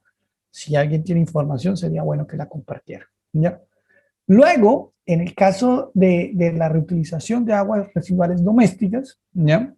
En general hay 2 normas en estudio por parte del Instituto Nacional de Normalización, que es la norma 3483, que es la directriz para la clasificación de la calidad del agua regenerada para el reuso no potable. En general, aquí en Chile se ha definido actualmente reutilización no potable, ¿ya? Y eso es importante decirlo, no para tomar. Y hay otra en esta 3483 que esa ya está, digamos, ya hay una versión de, ¿cómo es? Es que no entiendo muy bien lo del INN, pero el caso es que ya hay una propuesta de norma que se acuerda en un comité y se revisa. Yo ya revisé el borrador de eso que me lo compartieron y en realidad está, yo creo que este año debería salir. No es todavía norma. Y la otra que es la 3456, es un paquete normativo de varias partes, pero en la parte 2 se incluyen las directrices para el uso de aguas residuales tratadas para proyectos de riego. Ya, estamos hablando específicamente de agua residual tratada para riego, ya que es uno de los objetivos principales y una de las cosas que yo más recomiendo hacer. Esta define unas categorías de reutilización de la A a la D. Hay diferente, la categoría va ligada a qué vamos a regar, ¿ya? Pero la categoría más desfavorable, que es la D, está más o menos homologado con lo que es el DS90, para que tengan una idea de qué estamos hablando ya. Insisto, todavía no son normas promulgadas, o sea, por tanto, no son de aplicación. Actualmente la que se aplica es la NSH 1333, oficio 87, que establece criterios de calidad para diferentes usos. Pero ojo, esto no es una norma de reutilización. Y eso debe quedar claro. Si bien en la práctica del país se utiliza, no es una norma de reutilización. ¿Y en qué se expresa claramente? Nosotros diseñamos los humedales para materia orgánica, ¿ok? Y esta norma no incluye ningún parámetro de materia orgánica. Ya tenemos un divorcio, ¿ok? Pero es lo que se ocupa regularmente cuando se habla de reutilización. Además, esta norma establece una gran cantidad, por ejemplo, de metales. Y en general las aguas servidas del país, y sobre todo cuando hablamos de pequeñas poblaciones o de, digamos, de descentralizado, es difícil conseguir metales. Pero bueno, pero ese es el marco regulatorio que actualmente hay. Ahora, si seguimos hablando, ¿dónde monitorear? Esa es otra muy buena pregunta. Si uno tuviera un sistema tipo como estos que hemos hablado aquí con los chicos de la universidad, con los que yo trabajo, uno tendría 3 puntos críticos. El primero puede ser la salida de la fosa séptica, es decir, el agua que yo le aplico al humedal. El segundo sería la salida del humedal y el tercero es el punto de descarga. Regularmente por un tema de costos, insisto, más costos, la autoridad ambiental y también las personas monitorean lo que es la salida global, porque en definitiva es el punto de descarga. Pero si uno realmente quiere conocer cómo funciona el sistema, estos 3 puntos serían como lo mínimo recomendable para hacer. Podría haber otro punto acá, pero esto ya son aguas servidas crudas. En realidad no sé qué tan... sería de pronto para saber la capacidad depurativa de una fosa séptica, pero eso ya está más o menos estandarizado. ¿Y qué monitorear? Aquí sí viene la gran discusión. Normalmente si uno quiere conocer un sistema de humedal mínimo, para conocerlo debería tener en cuenta cuál es el pH, medir el pH, medir el potencial de oxidorreducción, el Oxidation Reduction Potential, o RT, la temperatura, algún parámetro de materia orgánica. Recuerden que nosotros hemos diseñado para D-cubo y para DBO5, entonces es lógico que midamos estos parámetros para saber si realmente el diseño se ajusta o no. Para eliminación de sólidos, también los sólidos suspendidos totales es un parámetro que debería medirse. En el caso de nutrientes, hay 2 parámetros que uno debería medir, el amonio y el nitrato, especialmente en humedales verticales. En humedales subsuperficiales, tal vez con uno de los 2 sea suficiente. Y si queremos medir alguna forma de fósforo, el fosfato, aunque, insisto, lo que voy a decir, las plantas es muy poco lo que aporta la eliminación de fosfato, y normalmente los sistemas de humedales no son buenos para eliminar fosfato, o sea, fósforo. Y para eliminar nitrógeno se requieren configuraciones especiales que también lo conversaba. Los humedales aportan algo en la eliminación de patógenos, entonces si es posible medir coliformes fecales o Escherichia. Con eso uno más o menos tiene una idea de cómo funciona el sistema. Y aquí vemos algunas imágenes de cómo se ve el agua después de sistemas de tratamiento, ya de tipo humedal. Por ejemplo, esta imagen que ven acá, estos son unos experimentos en el norte de humedales subsuperficiales, en el norte del país. Estos son unos experimentos acá en Talca. Aquí está comparativamente el agua que entra y el agua que sale a 2 sistemas de humedal vertical. Aquí este es otro experimento que hicimos en Curicó. Esto es un agua cruda. Se ve bastante bien en realidad. Luego tendríamos un agua que pasamos por un tipo de cantador. Pero luego tenemos aquí las 2 que pasamos por los sistemas de humedal. Esta es de un humedal subsuperficial horizontal y esta es de un humedal vertical. Tal vez aquí por el color esta se vea un poco mejor que esta, pero Estas dos, las de los humedales, son bastante parecidas. En calidad del agua sí era mejor esta de cuando hicimos toda la evaluación de flujo vertical. Entonces, viene la pregunta, ¿qué monitorear? Sigo tratando de responderla. Y aquí ya depende del permiso ambiental, de quien te entregue tanto la autoridad ambiental o la autoridad sanitaria. Recuerden que en el caso de descarga se aplica el decreto supremo 90. El decreto supremo 90, la tabla 1 incluye 35 parámetros y la tabla 3 incluye 31 parámetros. La diferencia, tabla 1 es básicamente aguas fluviales sin capacidad de dilución, ¿ya? Y la tabla 3 es cuando se encuentran en cuencas lacustres, ¿ya? Principal diferencia, aquí hay que eliminar fósforo, porque los límites son inferiores a 2 miligramos. ¿De qué voy yo? Cuando uno habla de esto de sistemas descentralizados, manejados por nosotros mismos, construir un poco lo que hizo Caret, estamos hablando de monitorear 35 parámetros. Eso en costo de laboratorio, créanme, no son menos de 200 lucas. No, si te digo más.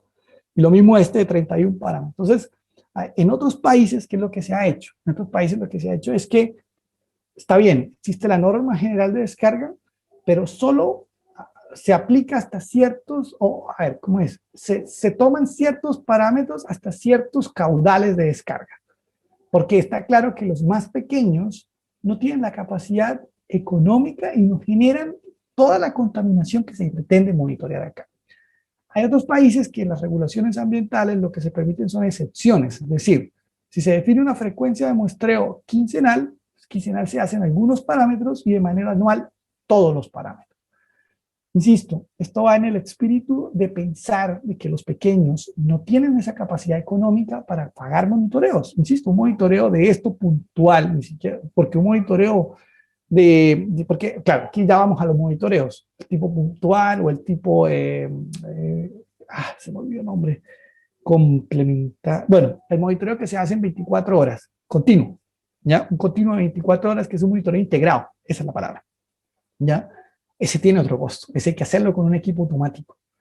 Y normalmente no es barato, es sobre el $1.000.000, ¿no? Alguna vez estuvimos cotizando acá y totalmente descartado, por lo menos para los proyectos de investigación de los que manejo actualmente, no me da el dinero, ¿ok? Entonces, pero un muestreo y ya llevarlo a analítica, pagar al laboratorio, vale más de $200.000 esto. No, si te digo más. Bueno, pero, y ahí viene. Entonces, ¿qué les pedimos? ¿Qué podríamos? Y aquí yo no sé si realmente desconozco si las autoridades ambientales puedan flexibilizar esto. En este momento creo que no, pero es importante, es una discusión que tiene que darse también en el marco de los servicios sanitarios rurales, porque, insisto, esto es dinero, ¿ya? Pero también hay que hacer una compensación de dinero, cumplimiento de ley y calidad ambiental, ¿ya? Eso es una tripartita. Y bueno, ustedes saben que un sistema, como lo hemos visto, bien operado, ¿ya? En general, la eliminación tanto de materia orgánica como de sólidos, recuerden que los humedales son muy buenos para esto, sobre el 50, sobre el 60, el 70%. Normalmente un sistema bien operado debería estar alrededor del 80% de eliminación. En nitrógeno y fósforo la cosa cambia un poco y ahí la eliminación, pues claro, esto estoy hablando de aguas servidas, es decir, de agua residual doméstica principalmente, ¿ya? No estoy hablando de aguas grises, pero es similar. Aquí es una eliminación que puede ser tan baja como un 10% del fósforo. Incluso nosotros hemos tenido valores negativos, es decir, mayor producción de fósforo en un sistema de humedal. Ojo con eso. Y también en el caso de los coliformes, hay algo de eliminación, entre 1 y 3, máximo 4 unidades logarítmicas. No más de eso, la verdad. Que si usted a la entrada tiene, esto por ejemplo estamos hablando de 3 unidades logarítmicas, estamos hablando de 1000, no se elimina más. Entonces, por ejemplo, de reducción de 3 unidades logarítmicas, no estamos hablando de 1000, perdón. Por ejemplo, a la entrada normalmente uno tiene concentraciones de coliformes 1.000.000, que eso es 10 a la 6. Cuando digo 3, podemos llegar a 10 a la 3, que es 1000, que es normalmente el límite que tienen las normativas tanto de descarga como de reutilización. Pero regularmente no es tan estable, no se llega. Entonces, por eso también, y sé que la autoridad ambiental lo exige, pero la autoridad sanitaria hay que desinfectar, que también en el proyecto de Caret se concibió esta desinfección, porque normalmente el humedal no es un sistema que te desinfecte completamente, ¿ok? Sobre todo pensando en reutilización más que en descarga, ¿ok? pero en descarga tampoco llegas al límite o tienes muchos problemas. Entonces la verdad es que es mejor integrar al sistema de humedad algún tipo de sistema de desinfección. Y bueno, ya para ir cerrando, haciendo un resumen de la bibliografía que ya les he comentado, hay algunos que no. Les decía siempre, está en la Biblia, más o menos 2000 hojas, está en actualización, debería salir este año, el año entrante, este es del año 2008, 2009. Luego tenemos este libro, que es un libro muy práctico, ¿ya? Que es el volumen 7 de Truman Wetlands. Este ya, no sé si a fin de mes o el otro mes, va a salir la versión castellana que tuve la oportunidad de editar con Carlos Arias, ya va a estar listo en castellano, así que no se van a enredar con el inglés. Este está en inglés, lo siento, ¿no? Y no hay forma de sentarse a trabajar en 1600 hojas. Realmente sería una labor compleja. Este que fueron, creo que 160, fue casi todo el trabajo en un año. Este también, paralelamente, también se tradujo, va a salir en castellano, no sé si este mes o el otro, que también es un libro muy bueno, para libre descarga. Estos dos son gratuitos, van a ser gratuitos, gracias a una iniciativa que tiene la International Water Association, justamente de hacer el conocimiento abierto. Se los recomendaría revisar si quieren en inglés o si no pueden acercar las versiones castellanas. Este es un libro que se editó con la Universidad de Construcción, capítulo.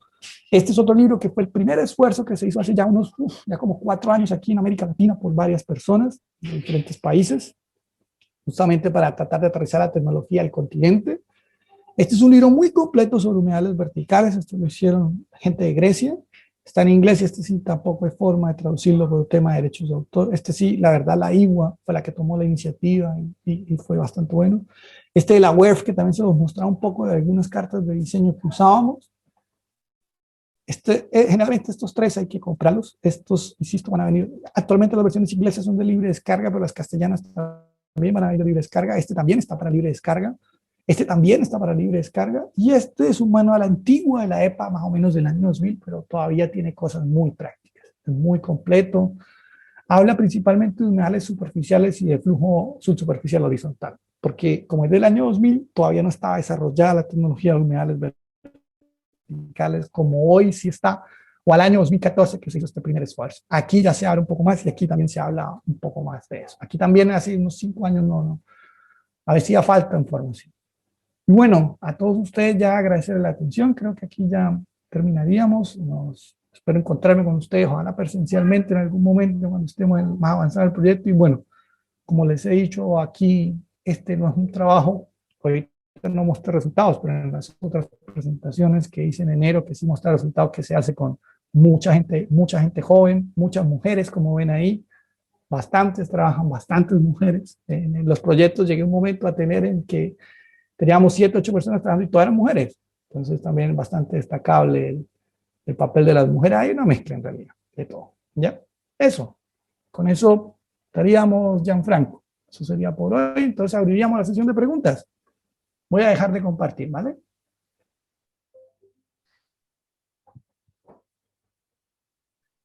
Listo, Gianfranco. Tú dirás, ¿cómo hacemos? Muchas gracias, Ismael, por esta clase. Estuvo bastante buena. Como nos dimos cuenta de la importancia de los pretratamientos y posttratamientos que siempre mencionamos, más que solamente el sistema de humedal depurador, tiene que tener toda una lógica importante para evitar la colmatación, que es el mayor problema que puede ocurrir, y de eso va a depender si un humedal nos puede durar hartos años o pocos años.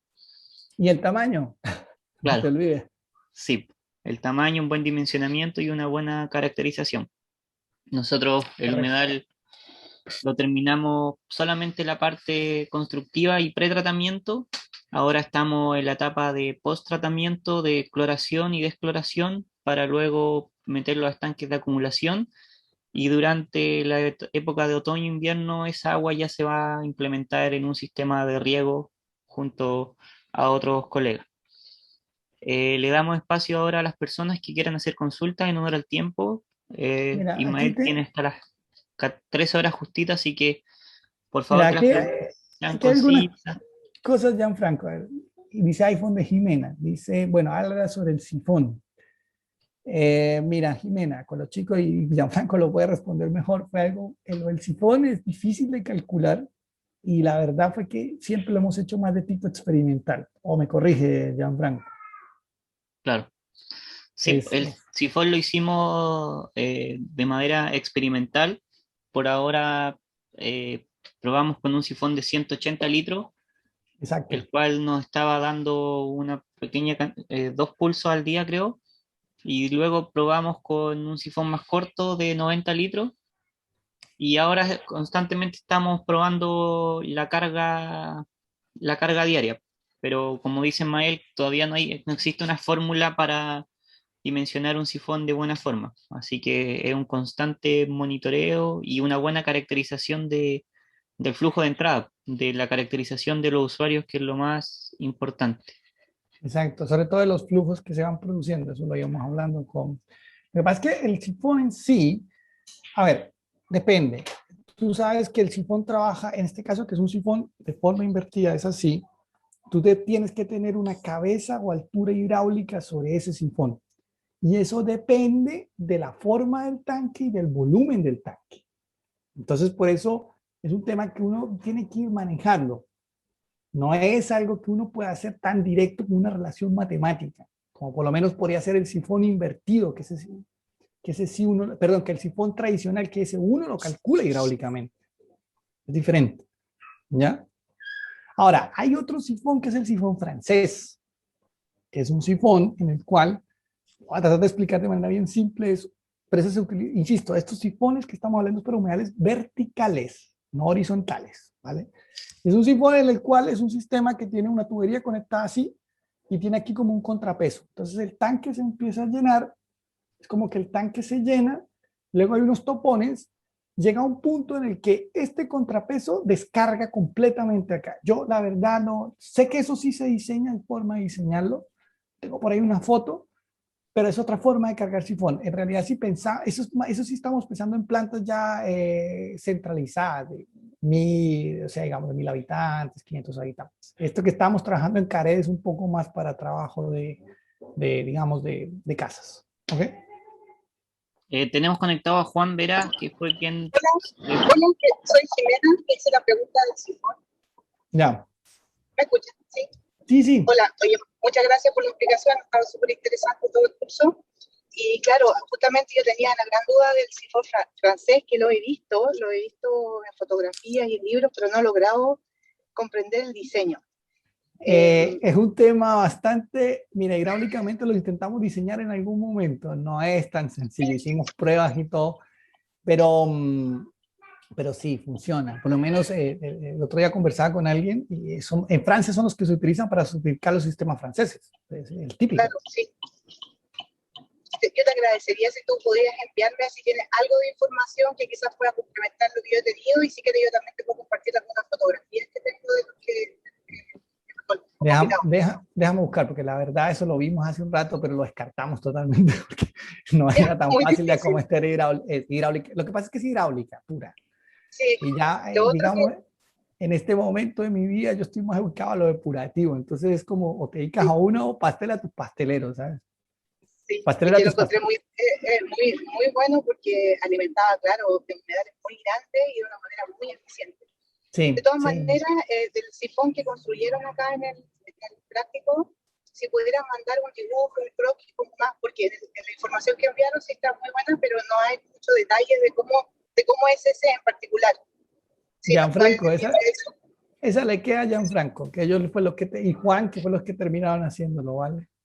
Sí, está conectado Juan, no sé, está en la hora ya, si es que podrías darnos algún comentario sobre el sifón, que fue quien estuvo calculando y haciendo las pruebas. ¿Nos escucha, Juan? Sí, sí, aquí estoy atento. Sí, el sifón que utilizamos, bueno, fue un sifón construido con materiales de bajo costo. Utilizamos un bidón de estos aceituneros, el típico que tiene la tapa, sellado, queda sellado herméticamente. Entonces es más práctico para utilizarlo como cámara.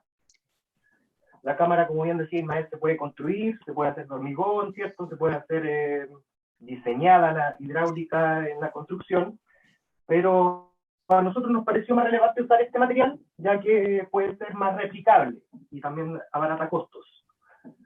En este sentido, usamos para el sifón con 2 salidas de tanque y un pedazo de tubería de 25 milímetros PVC hidráulico. Sí, porque ahí viene otra cosa, y tiene que ser tubos regularmente estrangulados, no pueden ser tan grandes, porque eso hace justamente que se genere la presión de salida, para que el sistema funcione a presión, ¿ya? Eso. Claro, y aquí en esta instancia tenemos 1,30 m de desnivel entre la salida y la fosa y la entrada del humedal. Entonces tenemos la diferencia de altura y el volumen de agua para generar esa presión que dice Ismael. Exactamente. ¿Ya? Eso es como lo que podemos comentar. En verdad, en materialidad no fue tan complejo. Como les decía, son 2 salidas estanque y un pedazo de tubería PVC, más el recipiente. Y bueno, tener las diferencias de altura y los volúmenes propios. En un principio, como decía Franco, teníamos 187 litros, lo que generaba 2 descargas al día. Y le cambié la boquilla, creé una boquilla un poco más chica, es decir, la parte de sifón. En este caso son intercambiables, como era el ensayo. Entonces, ahora podemos tener descargas de 90 litros, con mayor frecuencia al día. Juan, recuerden algo, chicos, que lo dije.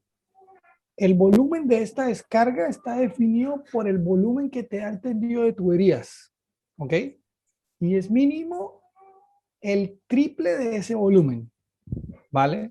Sí, entonces, Juan claro, ahí lo cuenta un poco, más o menos nos da, si usted tomas toda la tubería, te da 30 litros, sí, entonces tiene que ser mínimo 90.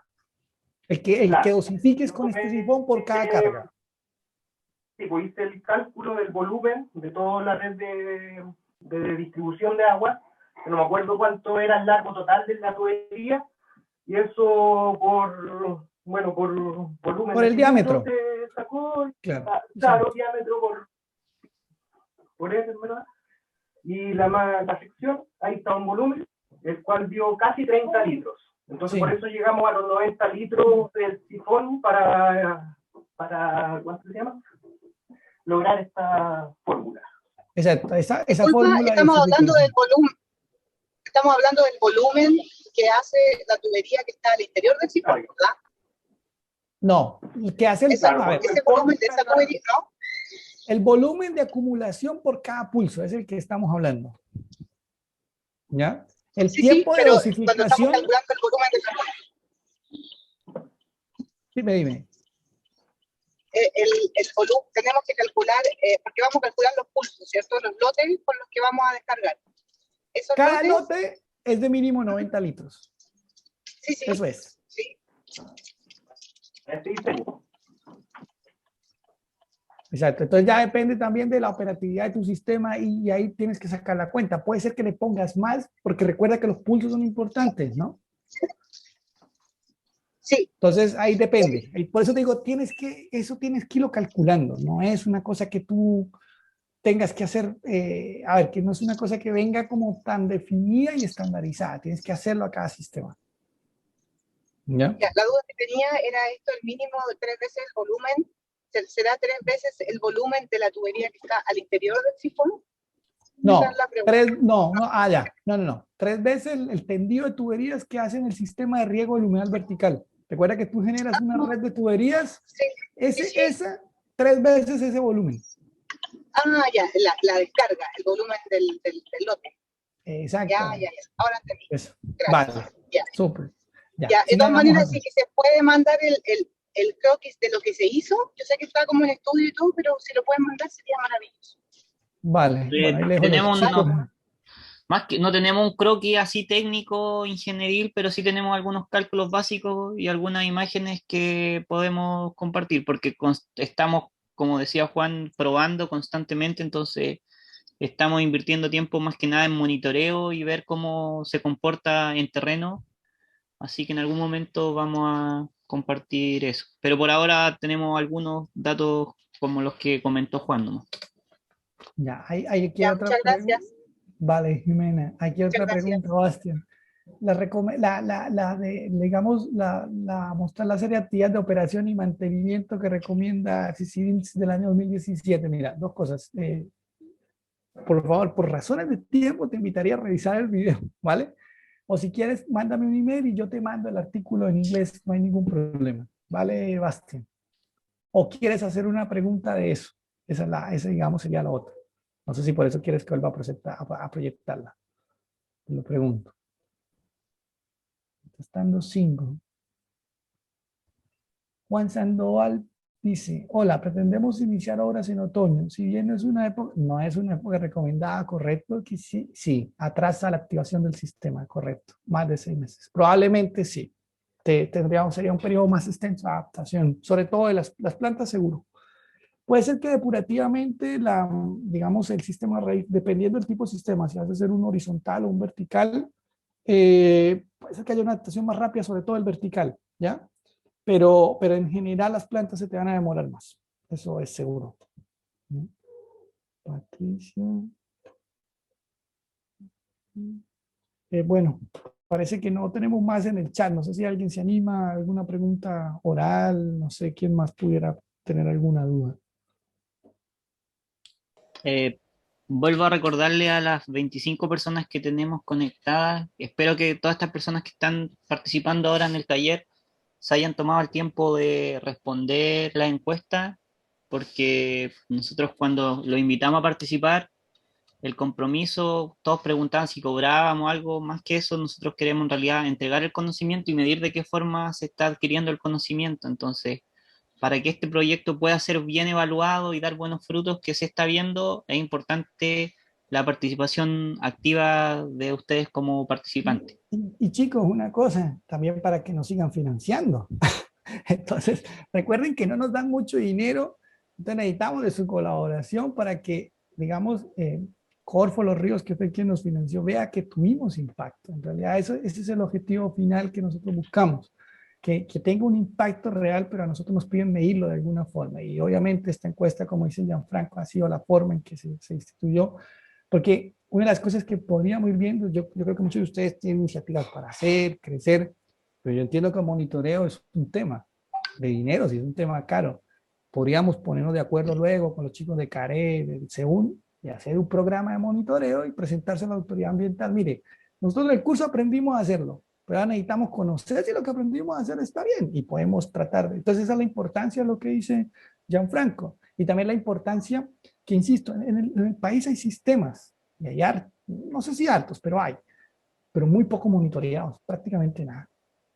Y esa es la importancia de saber, y sobre todo hay algo que es muy importante que lo estuvimos discutiendo en los proyectos de investigación que yo manejo, y es cómo, y también lo discutimos con ustedes, es cómo tomamos esa información para crear guías de diseño nuestras.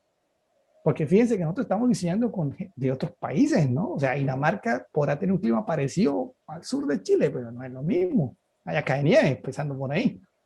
¿Ya? Y normalmente ahorita que estoy terminando un artículo, uno mira, las normas que existen en el mundo son Alemania, Dinamarca, Inglaterra, son países de climas, de otro clima. Podrían tener similitud un poco, pero lo ideal es eso, por eso es la importancia de monitorear. Tengo aquí una mano, Juan Sandoval, aunque veo a alguien, una chica. Hola, no soy Pamela, no, con Hola, Juan participamos. Hola, gracias. Solamente agradecer la calidad del curso que entregaron durante todo este tiempo. Yo me sumé tarde, bueno, ahora tuve un problema técnico, así que no me perdí gran parte del curso de hoy día. El terreno además estuvo buenísimo, pero me dejó con bastantes dudas sobre qué humedal voy a hacer ahora. Por eso te decía la consulta, porque nosotros estamos previos a construir ya el humedal porque estamos terminando la casa. A ver, pregunta, ¿vas a tratar agua grises o mezcla? Mezcla. Yo me iría por un vertical, pero dependiendo si tienes buena pendiente para hacer el sifón. Dependiendo de los no, si hay pendientes, sí, porque el sifón que tienen los chicos ahí en el CARE está súper bueno, entonces era como la duda, cómo anda funcionando. No, yo te recomendaría la tendencia en el mundo, si bien, esto es un poco de tendencia, ¿ya? Si bien los que más hay construidos son los de flujo horizontal superficial, de flujo horizontal subsuperficial, ¿ya? La tendencia es a construir más verticales y hacia allá va. Por lo menos en el caso de Dinamarca, que es el que yo más conozco, ellos ya no hacen horizontales, solo verticales. Entonces, por eso, si tú me preguntas, yo te lo recomendaría, ¿ya? Pero también depende de otros factores. Y en otoño, el problema va a ser sobre todo la vegetación. Ahí vas a tener problemas de adaptación. Bueno, tengo harta vegetación acá, eso. pero es un tema climático, disponibilidad de luz y eso, ¿no? No es un tema de cuántas le pones, sino es un tema de las condiciones ambientales. Para Eso. reponerlas de las heladas que hay acá. Correcto. Ya. ¿Alguien más tiene duda o comentario respecto al... Yo, Mercedes. Hola señora Mercedes. Hola. Muy buena la charla de hoy. Yo quería hacer una consulta. ¿Por qué no se ponen en los humedales dos tipos de plantas? Es una pregunta interesante. ¿Por qué? ¿Que satura mucho el ambiente? ¿Cuesta mucho mantenerla? ¿El problema de raíz? Se define en una sola palabra: competitividad. Las plantas son seres vivos, ¿no? Entonces, seguramente lo que se ha demostrado es que si tú no las haces, por ejemplo, tú puedes construir un humedal, ok, pero si tú no haces una separación física, una va a colonizar la otra. Son individualistas y algunas son cosmopolitas, se denominan. Entonces, ¿qué pasa? Que si tú siembras dos, probablemente, sobre todo Phragmites australis, es extremadamente cosmopolita. Y lo que hace es meterse en el territorio de la otra y estrangularla y matarla. Por eso normalmente se usa una especie, ¿ya? Ahora, y si tú puedes generar barreras físicas dentro del humedal sin desmejorar la hidráulica, puedes usar varias especies.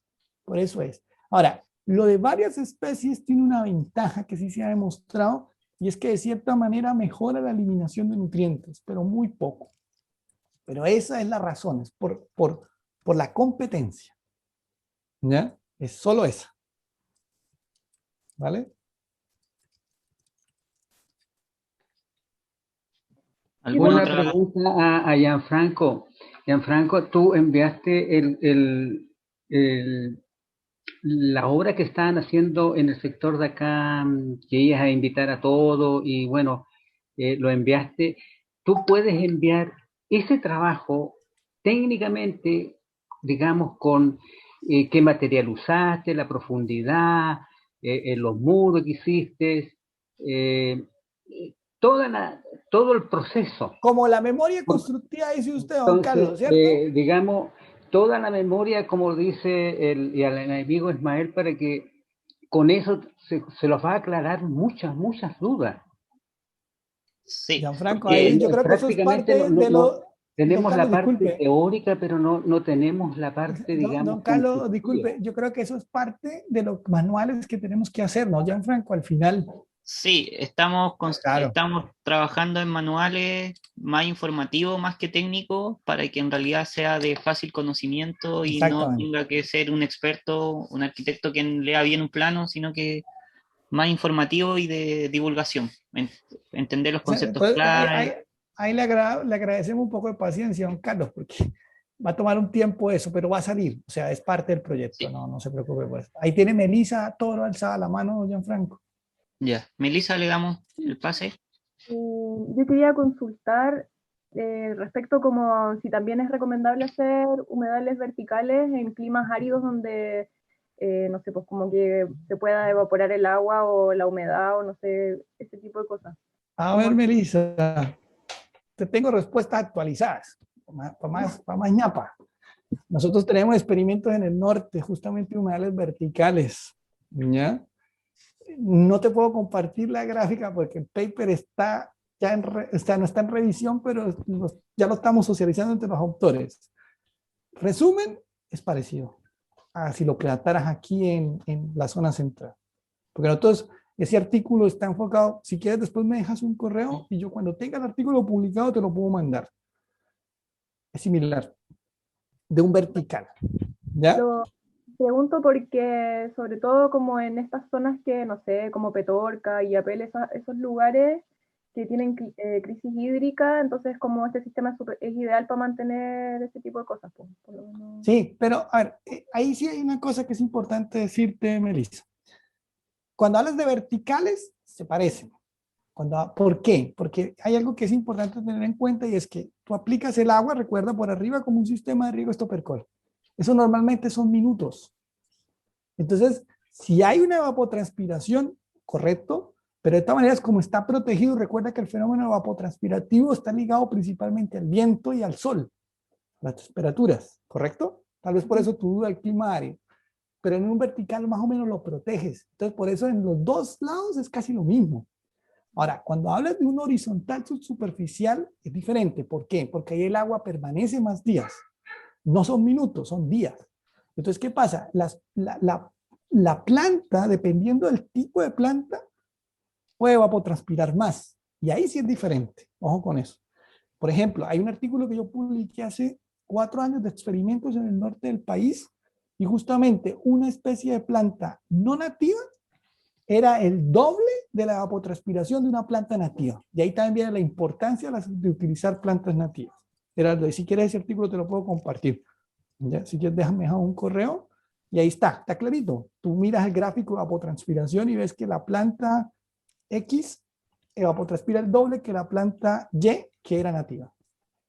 ¿No? Entonces, ahí viene la importancia. 1, vertical, generalmente se va a aparecer. 2, ojalá especies nativas que te reduzcan esa pérdida de agua, porque claro, lo que tú haces es muy importante y es, en humedales, obviamente las plantas necesitan para vivir, por tanto, la capacidad de agua del efluente y de reutilizar se reduce. Es decir, si tú tienes 100 litros de entrada por evapotranspiración, qué sé yo, puedes perder 20, entonces en realidad útiles puedes reutilizar 80.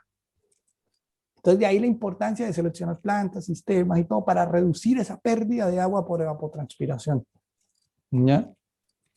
Eso.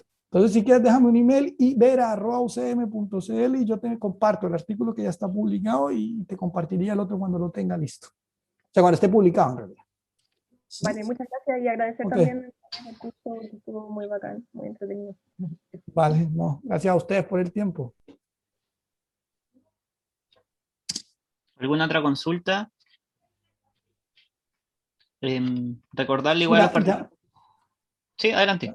Gianfranco, aquí hay 2 preguntas. Dice Francisco Paso, estimados, ¿existen planos que puedan compartir?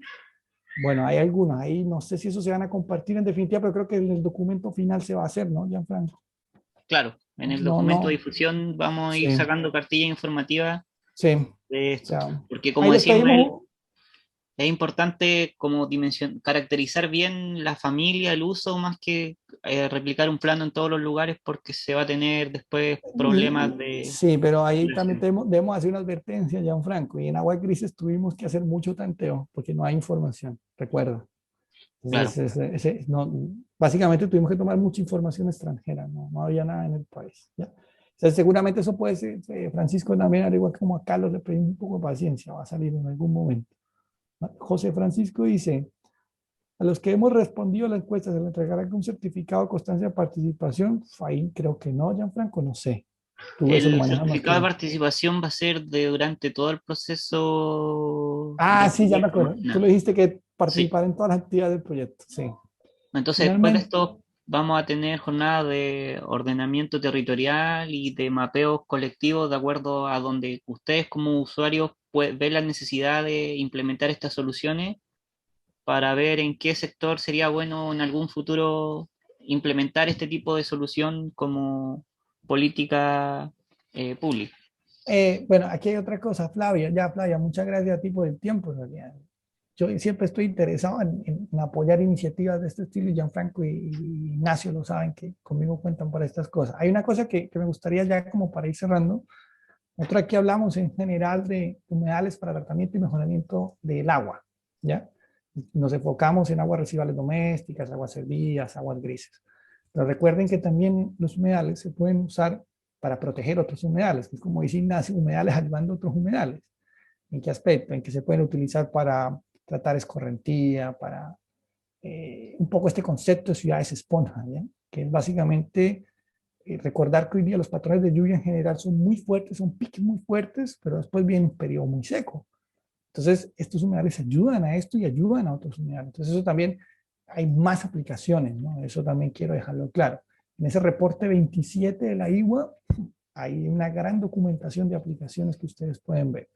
Pero ojo, como dice Gianfranco también, y creo que lo dejaron, normalmente el humedal necesita ayuda, es decir, buenos pretratamientos y una buena desinfección para obtener un agua de una calidad bastante adecuada. ¿Ya? No es una solución única ni mágica. ¿Ya?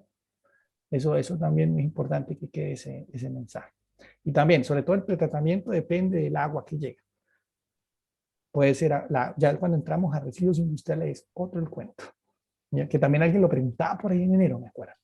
Entonces, es importante esas cosas considerarlas siempre en un proceso de planificación de un sistema natural. En general, no solo un humedal, puede ser otro, pero en este caso que estamos en el humedal es en un humedal. Eso. ¿Alguna otra duda? Creo que Parece. Melissa le quiero levantar la mano. Mercedes. Mercedes. Consulta, ¿podemos ir a visitar los siguientes procesos que ustedes están haciendo? Clorificación, desclorificación y el estanque, ¿podemos ir a visitarlo? O... Sí, pero donde ahora estamos en fase 1, preferimos salir de fase 1 y durante esa semana ver si podemos hacer algo más masivo por temas de contingencia en realidad, porque después nos pueden ver que estamos llevando gente en fase 1 y Sí, puede ser complejo. O sea, cuando Valdivia vuelva a fase 2, yo creo que ahí chicos se pueden poner de acuerdo, ¿no? Pues yo también quiero ir, ¿eh? Ahí me invitan en algún momento después. Pero si alguna persona quiere ir en algún momento sola, que nos escriba y ahí vemos si es que durante esa semana tenemos actividades o no, porque ahora vamos a comenzar a construir un humedal, el otro humedal horizontal a fin de mes, así que esperemos que ahí ya estemos en fase 2 para poder colaborar y ver las diferencias constructivas entre ambos humedales. Personalmente ahora ya me estoy quedando más convencido de los humedales verticales por temas de materialidad y todo. Lo que sí que hay que tener cuidado con el dimensionamiento del sifón, pero en cuanto a depuración, mantención y estéticamente se ve mucho mejor el vertical. Y la arena, Gianfranco, para que ese no fue un tema menor, saber Claro. seleccionar la arena. Sí, ese día con la gente igual más o menos hicimos un pequeño ensayo de la arena. Ahí estuvo la señora Mercedes, estuvieron las personas de Osorno igual. Así es que vamos a seguir. Juan Sandoval está ahí inflado. Y eso, muchísimas gracias. Pues yo me despido. De mi parte ya aquí cerramos el ciclo de talleres que digamos iba a impartir. Espero que les haya servido, espero que les haya gustado. Cualquier duda, como le escribí a alguien acá, me pueden ubicar en la Universidad Católica del Maule, en Talca, sí, no en Valdivia. Mi mail ahí lo dejé, ibera@ucm.cl, igual en los videos debe estar al final. Y si alguien quiere venir por acá a conversar, o los experimentos los tenemos arrancando, pero recuerden que Talca también estuvo en fase 1, entonces no están tan bonitos ahorita, ¿ya? Pero también, con todo gusto. Y recordarle igual dar acuso recibido a los videos, a la información que se le va llegando, porque ahí podemos decir en realidad que tenemos interacción con las personas y con los correos que tenemos en nuestra base de datos. Okay. Así que chicos, vamos a seguir en contacto. Este video lo vamos a editar y lo vamos a subir de la misma forma que se han subido todos los otros videos para gente que no pudo estar presente. Así es que dennos un poquito de tiempo para editarlo de buena forma, pero generalmente estamos demorando una semana, un poco menos, y ahí luego serán enviados a sus cuentas que tienen registradas. Okay. Así que nos despedimos. Gracias por todo. Saludos. Gracias chicos por el curso, muy bueno. Muy bueno, muchas gracias chicos. Ahí los vamos a ir a ver a Curiñanco para allá. Muchas gracias. Chao, chao. Muchas gracias. Gracias por la oportunidad. Gracias.